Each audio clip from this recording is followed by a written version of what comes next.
Donc Elisabeth Medeiros de Bustos, je suis l'un des médecins praticiens du service de neurologie à Besançon. Le CHU de Besançon et tout particulièrement le service de neurologie a mis en place un service de télémédecine dédié aux urgences neurologiques, médicales et chirurgicales qui a maintenant 15 ans d'expérience. Ce qui a pour objectif principal d'améliorer l'équité à l'accès et à l'expertise neurologique et neurochirurgicale. Dans le domaine du télé-AVC, nous en sommes à l'heure actuelle à plus de 12% de patients thrombolisés, ce qui à l'heure actuelle est l'un des 2 seuls traitements curatifs de l'accident vasculaire cérébral. La mise en place de ces réseaux de télémédecine permet de créer des liens entre les différents établissements de santé au sein d'une même région.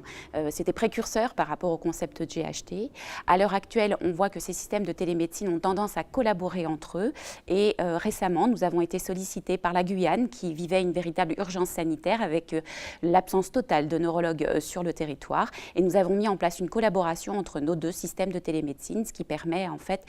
à la population guyanaise d'avoir accès à l'expertise neurologique dans le domaine de l'urgence. Par ailleurs, nous tentons également des liens en dehors de l'hôpital avec des structures telles que les soins de suite rééducatifs et polyvalents afin de permettre